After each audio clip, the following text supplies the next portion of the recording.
Saudara-saudaraku yang terkasih, selamat berjumpa di Renungan Harian di channel Katolik kita.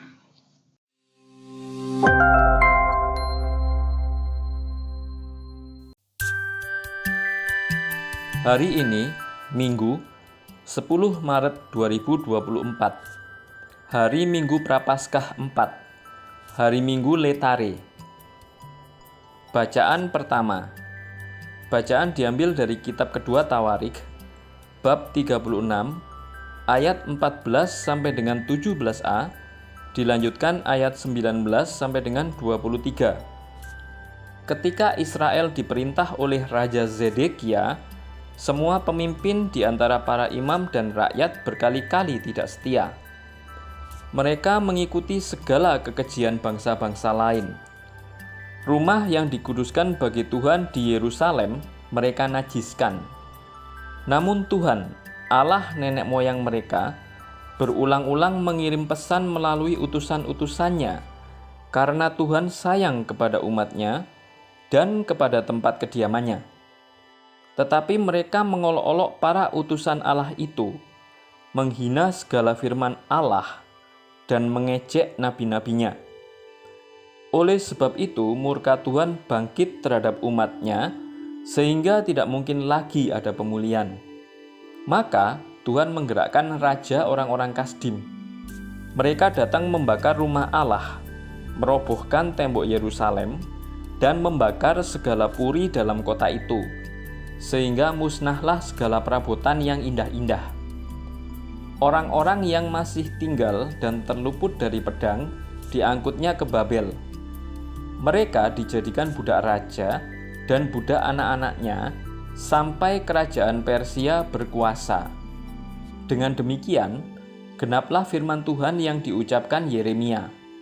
Sampai tanah ini pulih dari akibat dilalaikannya tahun-tahun Sabat, karena tanah itu menjadi tandus selama tahun Sabat, hingga genaplah 70 tahun. Pada tahun pertama pemerintahan Kores, Raja negeri Persia, Tuhan menggerakkan hati Kores, Raja Persia itu, untuk menggenapkan firman yang diucapkan oleh Nabi Yeremia. Maka dimaklumkanlah di seluruh kerajaan Kores, secara lisan dan tertulis, maklumat ini. Beginilah perintah Kores, Raja Persia. Segala kerajaan di bumi telah dikaruniakan kepadaku oleh Tuhan, Allah semesta langit. Tuhan menugaskan aku untuk mendirikan kembali rumah baginya di Yerusalem yang letaknya di negeri Yehuda. Siapa di antara kamu termasuk umatnya, kiranya Tuhan Allah menyertai dia, dan biarlah ia berangkat pulang ke negerinya. Demikianlah sabda Tuhan. Syukur kepada Allah. Bacaan kedua. Bacaan diambil dari surat Rasul Paulus kepada jemaat di Efesus, bab 2, ayat 4 sampai dengan 10. Saudara-saudara, terdorong oleh kasih karunia-Nya yang besar, yang telah dilimpahkannya kepada kita, Allah yang kaya dengan rahmat telah menghidupkan kita bersama dengan Kristus, sekalipun kita telah mati karena kesalahan kita. Jadi kamu diselamatkan berkat kasih karunia. Di dalam Kristus Yesus itu, Allah telah membangkitkan kita juga dan memberi tempat di surga bersama dengan Dia. Dengan itu, Allah bermaksud di masa yang akan datang menyatakan kepada kita kasih karunia-Nya yang berlimpah sesuai dengan kebaikannya terhadap kita dalam Kristus Yesus. Sebab berkat kasih karunia, kamu diselamatkan oleh iman. Keselamatan itu bukanlah hasil usahamu, melainkan pemberian Allah. Jadi, keselamatan itu bukanlah hasil pekerjaanmu. Maka jangan sampai ada orang yang memegahkan diri.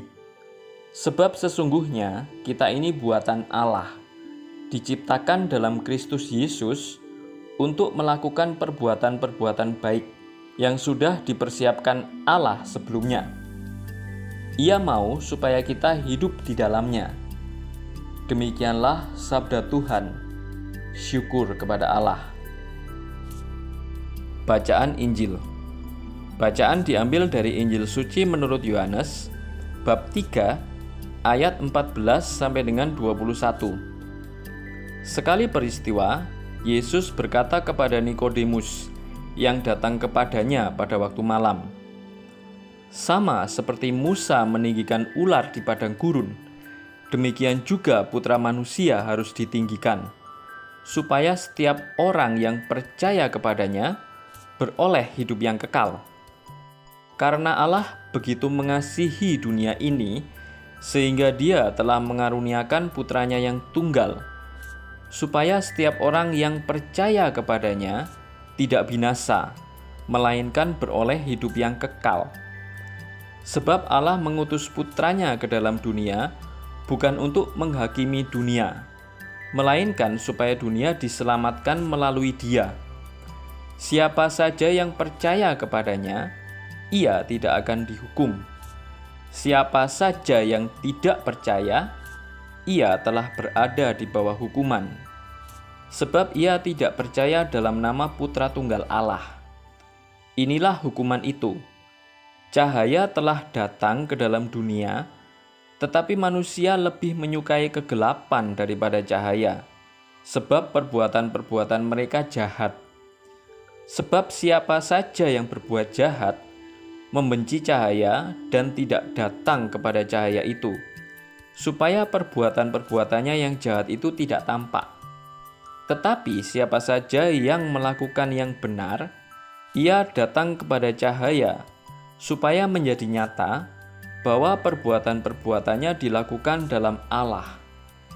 Demikianlah sabda Tuhan. Terpujilah Kristus. Perjalanan iman. Bacaan Injil hari ini berkisah tentang percakapan antara Nikodemus dan Yesus. Tentu dia tidak datang hanya untuk melempar pertanyaan yang terkesan kurang bermutu itu. Dia sepertinya ingin berdiskusi hal lain yang lebih dalam. Yesus memahami isi hatinya. Ketika Nikodemus bertanya, Yesus lantang menjawab, "Hanya orang yang dilahirkan kembali dan dilahirkan dari atas sana akan melihat kerajaan Allah." Yesus tidak ingin Nikodemus berdiskusi tentang dirinya dan segala kehebatan yang dilakukannya. Yesus ingin berdialog tentang iman Nikodemus yang mulai bertumbuh. Percakapan yang istimewa itu terjadi pada malam hari. Malam adalah simbol kegelapan. Kegelapan sering dikaitkan dengan dosa dan kehancuran. Nikodemus bertemu dengan Yesus yang adalah sumber terang. Dalam Yesus, semua kegelapan dihancurkan. Manusia bebas dari kegelapan dengan hadirnya Yesus Kristus. Nikodemus mengalami keselamatan. Yesus, terang yang benar, ia jumpai dan memberikan makna baru dalam hidupnya. Imannya kepada Yesus terus bertumbuh dan semakin berkembang. Jawaban Yesus cukup membingungkan Nikodemus. Bagaimana mungkin orang setua dia harus dilahirkan kembali? Tetapi sebagai pengagum Yesus, ia paham yang dimaksudkan Yesus adalah dilahirkan kembali secara rohani. Ini titik tersulit dalam perjalanan hidup seorang beriman. Orang yang telah jauh dari Tuhan seringkali merasa kesulitan untuk kembali ke jalan yang benar. Meninggalkan semua kenikmatan dosa dan memulai sesuatu yang baru bukan hal yang mudah. Hanya bila orang mau berkorban seperti Kristus, menanggalkan kealahannya dan menjadi manusia, akan dengan mudah melakukannya. Kebangkitan Kristus menjadi puncak kemenangan, sekaligus kelahiran baru di dalam iman yang benar akan Allah. Leo Tolstoy, seorang sastrawan, filsuf, dan pemikir Rusia, memiliki kekayaan yang melimpah. Tanah yang luas dia bagi-bagikan kepada orang miskin. Dia sendiri hidup sebagai asketis yang saleh dan sederhana. Dia pernah mengatakan, "Jangan bicara padaku tentang agama. Biarkan aku melihat agama dalam tindakanmu." Kisah perjalanan iman Nikodemus di atas pertama-tama bukan tentang agama dan juga tradisi Yahudi.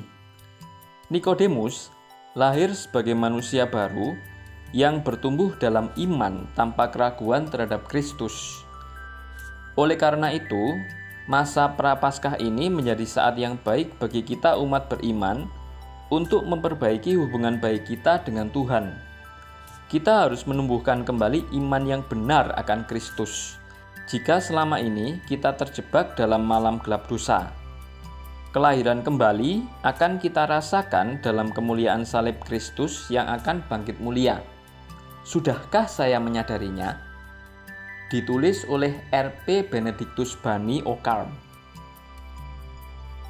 Marilah kita berdoa. Allah Bapa yang Maha Kudus, buktikanlah kiranya janji-Mu dan dengarkanlah kami yang berseru mohon bantuan-Mu. Semoga segala sesuatu yang kami lakukan ditopang oleh iman kepadamu, sebagaimana diajarkan kepada kami oleh Yesus Kristus Putra-Mu, Tuhan dan pengantara kami. Amin. Saudara-saudari yang terkasih, terima kasih atas kebersamaannya dalam renungan harian ini. Kita jumpa lagi di renungan harian berikutnya. Berkah dalam.